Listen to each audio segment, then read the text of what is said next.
Welcome friends, good morning everybody. आज हम सभी बात करेंगे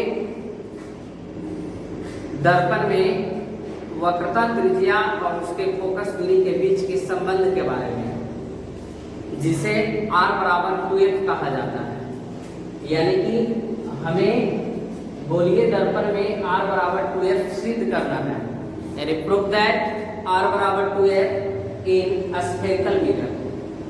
और हम लोग जानते हैं कि गोलीय दर्पण जो होता है वह दो प्रकार का होता है। गोलीय दर्पण को दो भागों में बांटा गया है, एक अवतल दर्पण और एक उत्तल दर्पण। अवतल दर्पण जो होते हैं उनकी परावर्तक सतह जो होती है वह दबी हुई रहती है। उत्तल दर्पण जो होता है उसकी परावर्तक सतह जो होती है वह उठी हुई रहती है। तो हम गोलीय दर्पण के दोनों भाग में r बराबर 2f को सिद्ध कर सकते हैं, प्रूव कर सकते हैं, जहां पर r जो है वह वक्रता त्रिज्या है और f जो है वह फोकस दूरी है। यानी कि इस फार्मूला से साफ साफ यह स्पष्ट होता है कि वक्रता त्रिज्या जो होती है गोलीय दर्पण पे वह फोकस दूरी के दोगुनी के बराबर होता है। यानी फोकस दूरी जितना दिया हुआ रहेगा उसमें यदि आप 2 से गुना कीजिएगा तो आपको उस गोलीय दर्पण की वक्रता त्रिज्या मिलेगी। अगर वक्रता त्रिज्या दिया हुआ है और फोकस दूरी निकालना है तो आपको आधा करना होगा। जैसे मान लिया जाए कि f का मान 10 सेंटीमीटर है तो r का मान कितना होगा, 20 सेंटीमीटर होगा। कैसे? तो f का 10 वैल्यू r बराबर 2f में पुटअप करेंगे तो f का 10 वैल्यू रखेंगे तो 10 गुना कितना हो जाएगा, 20 हो जाएगा। अगर r का मान 20 सेंटीमीटर है तो f का मान 10 सेंटीमीटर होगा। कैसे होगा? तो r का मान 20 सेंटीमीटर है तो f का मान आपको 2 गुना में है, इधर आएगा तो किसमें होगा, भाग में होगा। कितना होगा, 10 सेंटीमीटर। यानी कि फोकस दूरी के दोगुना होगा वक्रता त्रिज्या और वक्रता त्रिज्या के आधा होगा कौन, फोकस दूरी। तो कहने का मतलब है कि गोलीय दर्पण में हम इसे प्रूव कर सकते हैं कि r बराबर 2f कैसे होता है। और गोलीय दर्पण में आपको 2 ऑप्शन है, अवतल दर्पण और उत्तल दर्पण। तो चलिए ध्यान देते हैं हम लोग अवतल दर्पण में इसे कैसे प्रूव किया जाए in concave mirror. Prove that r = 2f in concave mirror. तो आप सबसे पहले समझिए यहाँ पर कि एक दर्पण बनाया हुआ है, फिगर से स्पष्ट है। एक दर्पण बनाया हुआ है, यह दर्पण अवतल दर्पण है, इसको हमने नाम दे दिया S। आप अपने मन से कुछ भी नाम दे सकते हैं, XY, MN, जो भी आपके मन में है उस नेम को यहाँ पर आप लिख सकते हैं। हम नाम यहाँ पर रखे हैं S, यानी कि हमारा S कोई अवतल दर्पण है जिसके प्रधान अक्ष के समानांतर AM जो है A से लेकर M तक कोई आपतित किरण है। M को क्या है, आपतित किरण है, माने जो किरण दर्पण से टकराती है उसी को हम आपतित किरण कहते हैं। तो टकराने के बाद यह प्रवर्तित होकर कहां से जाएगी, तो फोकस से होकर जाएगी। 2 बातें और आपको याद रखना होगा कि जब प्रकाश की किरणें दर्पण पर आपतित होती है तो पहली किरण दर्पण से टकराने के बाद फोकस से होकर जाती है। यानी कि आप कह सकते हैं कि प्रधान अक्ष के जिस बिंदु से होकर जाती है उसी बिंदु को हम लोग क्या करते हैं, फोकस करते हैं। हमने पिछले वीडियो में भी इसका डिस्कस किया था। यानी कि एक किरण टकराने के बाद प्रधान अक्ष के इस पॉइंट से होकर गया, एक फोकस हो गया, यहाँ जाता तो यहाँ फोकस हो जाता। जिस पॉइंट से जाएगा उसी पॉइंट को हम क्या कहेंगे, फोकस कहेंगे। दूसरी किरण को वक्रता केंद्र से लिया जाता है। यानी कि दर्पण में एक बात आपको दिमाग में बैठाना होगा कि अवतल दर्पण हो या उत्तल दर्पण हो, पहली किरण जो होगा टकराने के बाद जिस पॉइंट से जाएगा उसको फोकस कहेंगे और दूसरी किरण जो होगा दर्पण में वह C से होकर जाएगा, हमेशा C से होकर जाएगा, यानी कि वक्रता केंद्र से होकर जाएगा। और जब C से होकर जाएगा तो C से होकर जाने वाली किरणें जो होती है दर्पण पर लंब होती है और लंब का क्या काम हुआ कि वह जिस डायरेक्शन में जाएगा उसी डायरेक्शन में वापस लौट जाएगा, है ना। तो यहाँ दूसरी किरण हमने कहाँ से लिया, वक्रता केंद्र से लिया। या दर्पण से टकराने के बाद जिस डायरेक्शन में गया उसी डायरेक्शन में वापस आ गया, क्योंकि वक्रता केंद्र से होकर जाने वाली किरणें जो होती है वह दर्पण पर लंब होती है 90 डिग्री। तो अब देखिए ध्यान दीजिए थोड़ा सा यहाँ पर चित्र से क्या स्पष्ट है कि पहली किरण जो गई टकराने के बाद फोकस होकर गई, दूसरी किरण को सी से लिया गया या दर्पण के एम बिंदु से टकराया और फिर पुनः वापस लौट गया। अब आइए चित्र से हम लोग देखते हैं एंगल को बराबर करते हैं। तो कोण AMC बराबर CMA, AMC बराबर CMA देखते हैं AMC बराबर है CMF, यानी कि ए दोनों कोण आपस में बराबर हैं। कैसे बराबर है? तो प्रकाश के परावर्तन के दूसरे नियम से। प्रकाश के परावर्तन के दूसरा नियम कहता है कि आपतन कोण परावर्तन कोण के बराबर होता है, यानी कि आपतित किरण और एक अभिलंब का काम कर रहा है। आपतित किरण और अभिलंब के बीच के जो कोण है आपतन कोण है, परावर्तित किरण और अभिलंब के बीच का कोण है परावर्तन कोण है, तो दोनों बराबर हो गया। तो कोण I बराबर कोण R से हो गया। यदि प्रकाश के परावर्तन के नियम का जो वीडियो नहीं देखे होंगे तो आप लोग देख लीजिएगा, उसमें क्लियर यह बात स्पष्ट कर दिया गया है। अब बात करते हैं समीकरण 1 हमें मिला यहाँ से, पुनः हम देखते हैं कोण AMC जो बीच वाला पॉइंट रहेगा, जो भी नाम रहेगा वह एंगल को इंडिकेट करेगा। तो कोण AMC यानी ये वाला कोण FCM के बराबर है, यानी कि इस कोण की बात कर रहे हैं FCM, तो बीच में कौन आया? C आया। तो A वाला कोण, ये दोनों कोण आपस में बराबर है। कैसे? तो आप लोग पढ़े होंगे क्लास 9 में भी और 8 में भी शायद बताया गया होगा आपको कि जब दो समानांतर रेखा होती है और उसको यदि कोई तिर्यक रेखा काटती है तब इस परिस्थिति में A वाला कोण और A वाला कोण बराबर होता है। कैसे? एकांतर कोण से। कैसे? एकांतर कोण से। तो अब यहाँ पर AM के पैरेलल क्या है? ये पूरा CP है, AM पैरेलल CP और A कोई तिर्यक रेखा इसको काट रही है। तो A वाला कोण और A वाला कोण जो होगा एकांतर कोण से बराबर हो जाएगा। ये कोण I है तो ये भी I हो गया, तो A कोण क्या हो गए? बराबर हो गए। तो इसको लिख दिया गया है कि कैसे बराबर है? एकांतर कोण से बराबर है। तो यहाँ पर समीकरण 1 और एक समीकरण 2 हुआ, तो समीकरण 1 और 2 से हमें क्या मिलेगा? तो देखिए समीकरण 1 और 2 के LHS में क्या है? AMC है, तो RHS में क्या होगा? माने LHS यहाँ बराबर है, LHS दोनों क्या होंगे? बराबर हो गए। तो आपके RHS भी क्या होगा? बराबर, इसलिए CMA बराबर FCM हो गया। क्लियर? मतलब आप इसको इस ढंग से समझिए कि जैसे मान लिया जाए कि राम का भाई मोहन है और राम का ही भाई सोहन है। ठीक, राम का भाई मोहन है और दूसरा स्थिति में बोला जा रहा है राम का भाई सोहन है। तो क्या मोहन और सोहन दोनों बराबर होंगे? यानी कि दोनों भाई होंगे, होगा ना? इसको मान लिया समीकरण 1 और इसको मान लिया समीकरण 2। तो 1 और 2 से मोहन बराबर क्या आ गया? सोहन। इसका मतलब मोहन और सोहन दोनों क्या हो गए? भाई हो गए, है ना? राम का भाई मोहन और राम का ही भाई सोहन।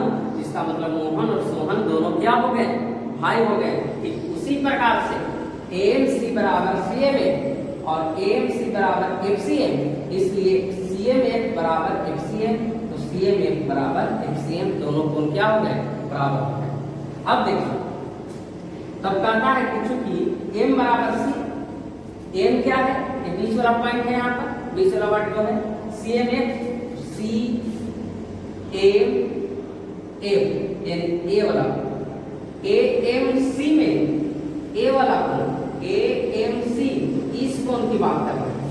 CMF A वाला कोण, CMA यानी कि कोण M बराबर FCM, ACM यानी कि A वाला कोण, यानी ये दोनों कोण आपस में क्या हो गए? बराबर हो गए। तब कहता है इसलिए FCM एक समद्विबाहु त्रिभुज होगा, यानी कि पूरा जो FCM आपको मिला आप इसका स्क्रीनशॉट ले लीजिए, उस जगह पर हम इसको अभी मिटाएंगे। ध्यान से समझिएगा, आपको किसी प्रकार का कोई दिक्कत नहीं होगा, आप इसको समझने का प्रयास करें, बहुत इजी है। अब देखिए यहाँ पर क्या कह रहा है कि जब दो कोण बराबर है, एक m कोण बराबर हो गया और एक c बराबर हो गया, m और c बराबर हो गए, कैसे बराबर हो गए, एक और दो से बराबर हो गए।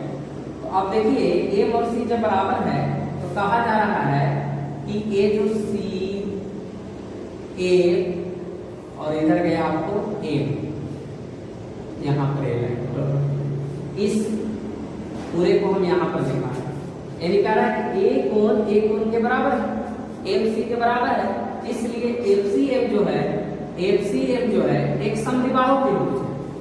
अब समद्विबाहु त्रिभुज क्यों कहे हैं, समद्विबाहु त्रिभुज क्यों कहे हैं, समद्विबाहु त्रिभुज का क्या कंडीशन है, समद्विबाहु यानी कि जिस त्रिभुज की दोनों भुजाएं आमने सामने के बराबर होगी उसको हम समद्विबाहु त्रिभुज कहेंगे। क्या कहेंगे, समद्विबाहु त्रिभुज। सम माने बराबर, द्वि का मतलब दो और बाहु का मतलब भुजा, यानी जिस त्रिभुज के दोनों आमने सामने की भुजा जो होती है बराबर होगी तो उसे हम क्या कहेंगे, समद्विबाहु त्रिभुज कहेंगे। तो अब इसको समद्विबाहु त्रिभुज क्यों कह दिए, क्योंकि भुजाएं क्या हैं, आमने सामने की बराबर है। अब भुजाएं आमने सामने की क्यों बराबर है, अब कोई स्टूडेंट कहेगा कि नहीं हमको नहीं समझ में आ रहा कि ए वाला भुजा FC भुजा जो है वह FM के बराबर कैसे हुआ। तो लाइन्स में पढ़ना था कि सम्मुख भुजा के सम्मुख कोण बराबर होते हैं, यानी कि सम्मुख कोण जिस कोण के मुंह आमने सामने हो, ये ए वाला कोण के बराबर है। यहाँ पर कंडीशन से स्पष्ट है, इसलिए ए कोण और ए कोण जब बराबर हुआ तो इसकी भुजाएं भी क्या होगी, बराबर होगी, दोनों भुजाएं क्या होगी, बराबर होगी। और जब दोनों भुजाएं बराबर होगी तो FCM एक समद्विबाहु त्रिभुज होगा, और जब समद्विबाहु त्रिभुज होगा तो उसको हम लिख सकते हैं FM बराबर FC, यानी FM ए वाला भुजा और FC ए वाला भुजा दोनों क्या है, बराबर है। इसको मान लिया समीकरण 3। अब एक कंडीशन लगाते हैं थोड़ा सा यहाँ पर, जब बिंदु A P के काफी निकट हो, काफी नजदीक हो, यानी कि M पॉइंट जो है अगर ये P के काफी निकट जाएगा तो क्या होगा, तो छोटे द्वारक के दर्पण में, यह संभव हर जगह नहीं है, छोटे द्वारक के दर्पण में, छोटे द्वारक के दर्पण कहने का मतलब कि दर्पण का जो द्वार जो हो वो काफी छोटा हो। जैसे एक द्वारक हुआ, ये पूरा जो भाग है ये द्वारक कहलाता है। तो ये देखिए कितना बड़ा है। अब एक छोटा सा मिरर लीजिए, इसमें क्या हो गया, इसका गेट क्या हो गया, छोटा हो गया, दरवाजा छोटा हो गया। तो छोटे द्वारक के दर्पण में क्या होगा, तो देखिए छोटे द्वारक के दर्पण में क्या होता है, ये बड़े द्वारक का दर्पण है। तो ए वाला लाइन और ए वाला लाइन के बीच में दूरी है, लेकिन छोटा सा अगर हम दर्पण लेंगे तो क्या होगा, मान लिया कि प्रधान अक्ष तो P पॉइंट और इसके सामने कोई लेंगे आपतित किरण, तो यहाँ पर होगा M पॉइंट। M और P काफी सट जाएगा छोटे द्वारक के दर्पण में।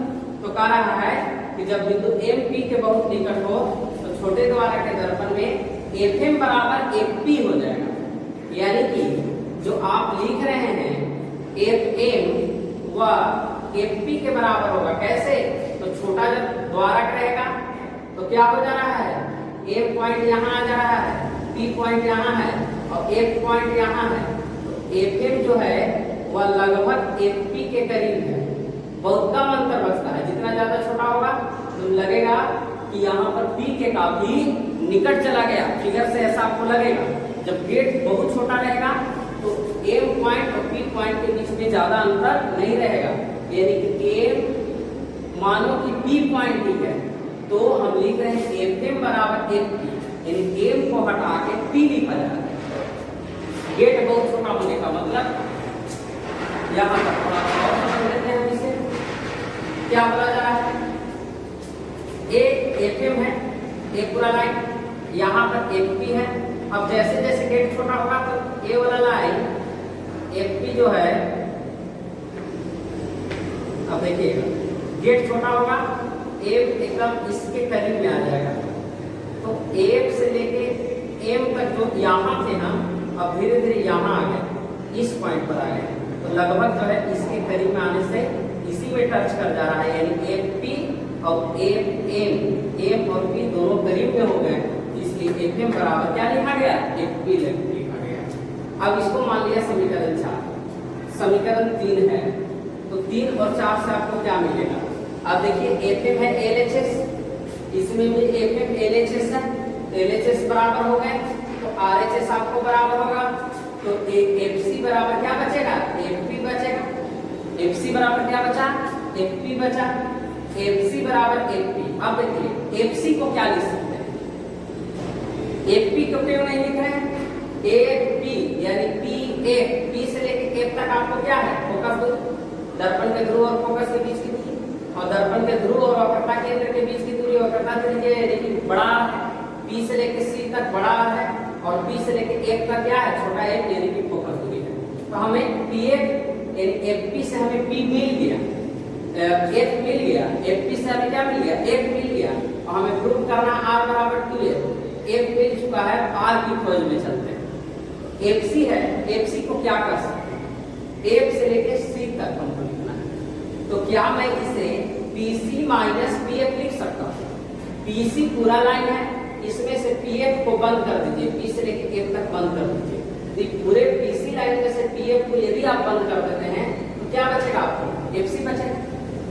जैसे मान लिया जाए कि पूरा यहाँ से लेके यहाँ तक पूरा P से लेके C तक, P से लेके C तक, ये जो जहां पर ज्वाइंट है, जहां पर ज्वाइंट है P से लेके C तक है, जहां पर ज्वाइंट है, मान लो यहाँ पे एक पॉइंट है, ये वाला एक पॉइंट है, C पॉइंट ए वाला है, तो C से लेके F तक ए वाला लाइन, तो पूरा PC में से P से लेके F तक हम हटा देंगे, क्या बचेगा, FC बचेगा।